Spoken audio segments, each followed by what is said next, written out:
For we know that if the earthly tent we live in is destroyed, we have a building from God, an eternal house in heaven, not built by human hands. 2 Corinthians 5 verse 1. My name is James Crawford, and until recently, I lived a simple life in Boise, Idaho.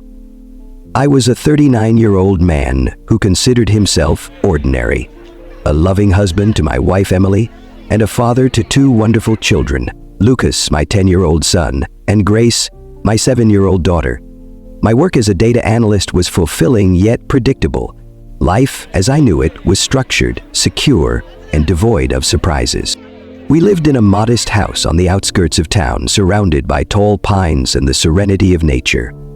Weekends were often spent hiking trails, exploring the beauty of the local landscape, or simply enjoying family movie nights. I cherished these moments, believing they defined the essence of my existence. I found joy in the mundane: morning coffee on the porch, laughter echoing from my children's rooms, and the steady rhythm of our routine.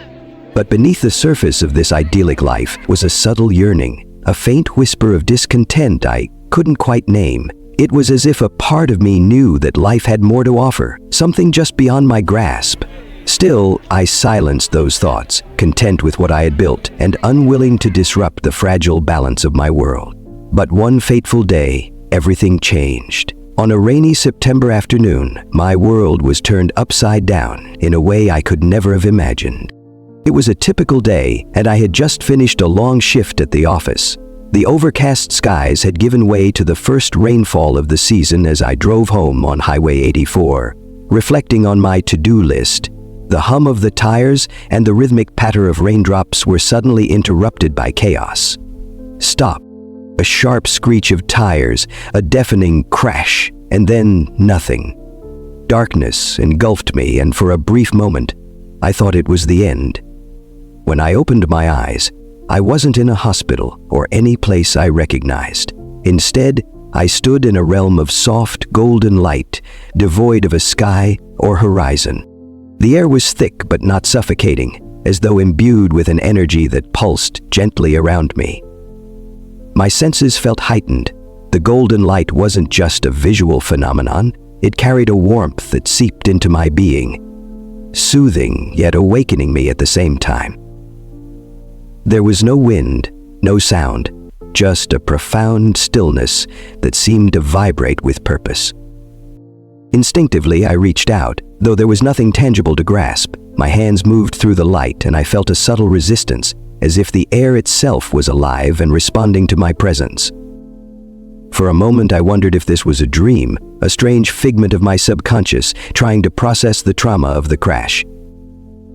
But deep within me, I knew this was no dream. It felt too vivid, too real, and too profoundly different from anything I had ever experienced.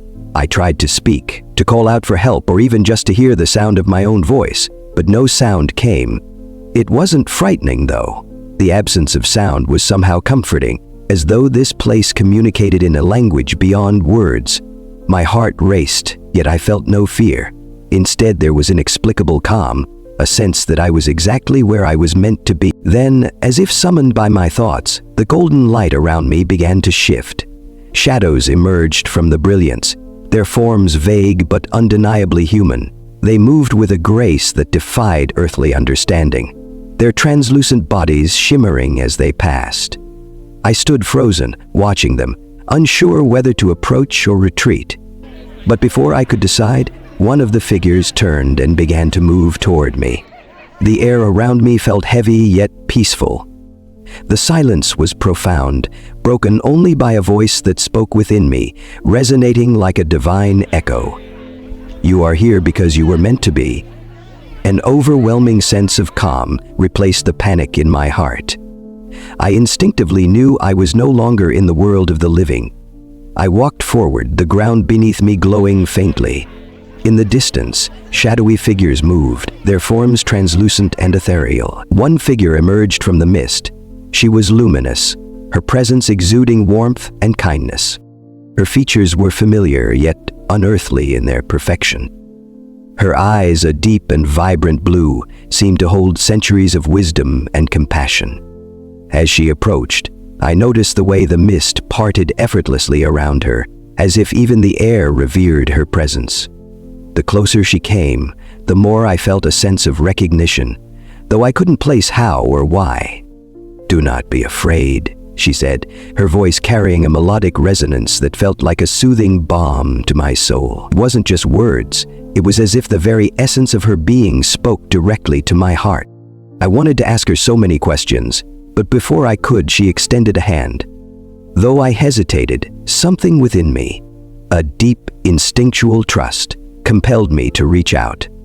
As our hands met, a wave of warmth and light surged through me, filling me with a profound sense of peace and belonging. It was as if every doubt, fear, and worry I had ever carried melted away in that instant. "You have questions," she said, her tone both gentle and knowing, "and you will have your answers. But first you must understand why you are here." Her gaze locked with mine, and for a moment it felt as though the world around us dissolved. There was only her presence, her voice, and the boundless light that seemed to emanate from her very essence. "This is not the end, James," she continued, a soft smile gracing her radiant face. "This is a beginning. You have been brought here to understand the truth of who you are and the purpose that awaits you." As she drew closer, I froze. It was Princess Eleanor, a beloved figure who had captivated the world before her tragic passing in 2001. Her serene smile dispelled any lingering disbelief. Here, in this otherworldly place, she was radiant and unburdened. "James," she said, her voice a melody of compassion, "I have been waiting for you." Though her words were cryptic, they felt deeply personal, as though she understood the very core of my being. Her eyes filled with a depth of kindness that seemed to envelop me, locked onto mine with a knowing look. "You carry questions within you," she continued, "questions that have lingered in the quiet corners of your heart. It is time for those answers to come to light." Her presence was both humbling and uplifting, as though I stood before someone who truly understood every facet of existence. Though I had never met her in life, I had admired Princess Eleanor from afar, drawn by her unwavering devotion to compassion and her ability to connect with people on a deeply human level. Here, in this ethereal realm, it was as if all her earthly struggles had been stripped away, leaving only the pure essence of her spirit. "Why me?" I finally asked, my voice steadied yet uncertain, carrying the weight of the question that had been stirring within me. Her smile widened, soft but resolute. "Because your journey has reached a crossroads, James. You have been walking a path of safety and familiarity, but your soul yearns for something greater. You have been chosen not because you are extraordinary, but because you are ready." Her words resonated within me, settling in the deepest parts of my being. In that moment, I felt as though every experience, every joy and sorrow I had encountered in my life, had been preparing me for this very conversation.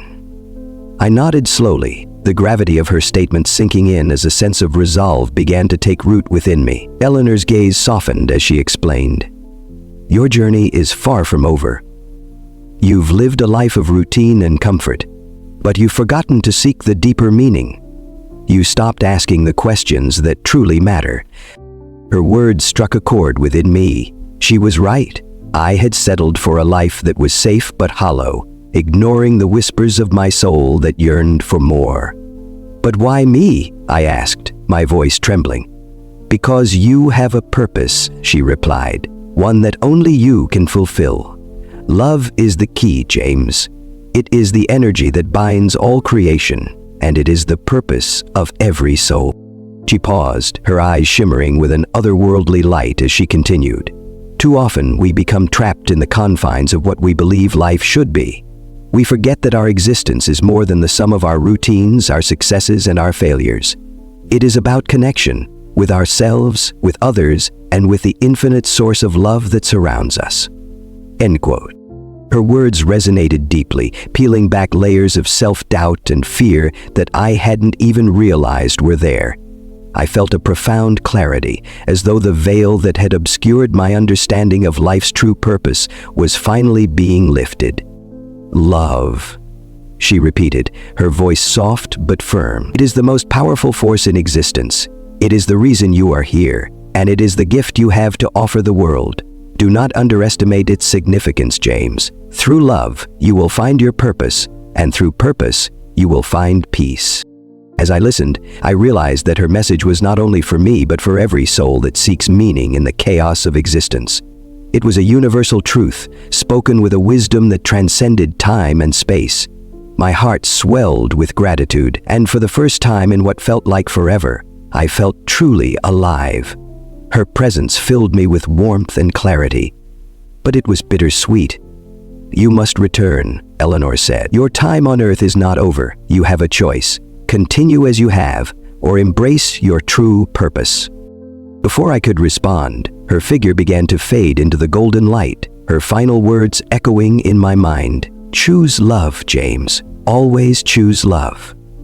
I felt a sudden pull, as though an unseen force was guiding me back.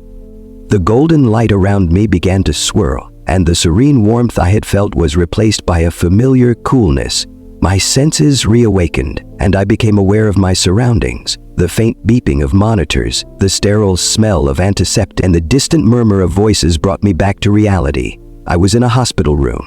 The memories of the Golden Realm and my encounter with Eleanor lingered vividly in my mind, more real than anything I had ever experienced. I knew that my life had been forever changed. This was my second chance, a chance to live with intention, to embrace my purpose, and to choose love in every moment. I woke up in a hospital bed, surrounded by the hum of machines and the concerned faces of my family. The doctors called it a miracle, but they could never understand the transformation I had undergone. The experience stayed with me, vivid and undeniable. In the days that followed, I began to make changes. I prioritized time with Emily, Lucas, and Grace.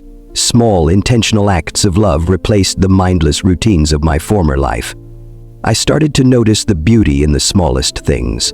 The way the morning sunlight streamed through the window, the sound of my children's laughter, and even the gentle rustling of leaves outside our home. Yet, I felt a deeper calling. It wasn't just about improving my life, it was about sharing what I had learned. I began journaling my thoughts and experiences, pouring out the truths that had been revealed to me. Each word felt like a step toward fulfilling the purpose Eleanor had spoken of. This was only the beginning of a journey I knew would transform not just my life, but the lives of those I touched. I took walks in the serene foothills of Idaho, seeking the peace I had felt in that golden place. The quiet beauty of nature offered a sanctuary, a place where I could lose myself in thought and find solace in the simplicity around me. One day, as the wind whispered through the trees, carrying with it the faint aroma of pine, Eleanor's words echoed again. "Love is the key." At first, the meaning seemed elusive, like a puzzle I couldn't quite piece together. But as I sat beneath an old oak tree, watching sunlight filter through the leaves, the revelation unfolded in a way that felt as natural as breathing. The truth was simple, yet profound. My purpose wasn't grand or unattainable. It wasn't about seeking fame, fortune, or even recognition. It was about living with intention, to infuse love into every aspect of my life. Whether in the small kindnesses shared with strangers, the laughter exchanged with friends, or the quiet moments of reflection, love was the constant thread. It wasn't about perfection, but about presence. Choosing to live authentically, embracing each day with an open heart. That realization transformed the way I viewed my journey, making even the mundane moments feel extraordinary. I began journaling my experiences, pouring my heart into words as if the act of writing could somehow solidify the emotions and revelations I had encountered. Each page was a reflection of my journey, a blend of pain, healing, and newfound purpose. It wasn't long before these private musings turned into something more. Encouraged by friends and the connections I was beginning to foster, I found myself sharing my story at local gatherings. Standing before small groups of people, I spoke of the lessons I had learned and the profound power of love and connection. At first, my voice trembled with uncertainty, but as I looked into the eyes of those who listened, I saw glimpses of their own struggles, their own search for meaning. The more I shared, the more I realized how much the world needed this message. The more Eleanor's legacy, her unwavering compassion and love, became my guiding light. Her words, her presence, and her wisdom had not only saved me but had given me a mission to carry forward. Through every story I told, every heart I touched, I felt her spirit urging me onward, reminding me that love was a gift meant to be shared, not hoarded. It became clear that this wasn't just about healing myself, it was about sparking hope in others, one story at a time. And God shall wipe away all tears from their eyes, and there shall be no more death, neither sorrow nor crying, neither shall there be any more pain. Revelation 21 verse 04. I am not the man I once was. The days of living on autopilot, consumed by routine and detached from my own heart, are now a distant memory. My life has been transformed, redefined by a relentless pursuit of love and purpose. It's not a destination, but an ongoing journey. A journey marked by faith, growth, and the ever-deepening understanding that love transcends all boundaries, even those between life and death. Princess Eleanor's final gift was more than a message. It was a calling. Her words, "Love is the key," resonate in my soul like an eternal melody, reminding me daily of what truly matters. Her compassion and wisdom have become the foundation of my days, inspiring me to live intentionally and to offer the same love and grace that once saved me. Though challenges remain and the path ahead is often unclear, I walk it with faith, trusting that love will guide me through. Each moment is an opportunity, a chance to honor Eleanor's legacy by choosing kindness, by connecting with others, and by finding beauty in even the simplest of things. Her legacy lives on, not just in my heart, but in the lives of those I touch.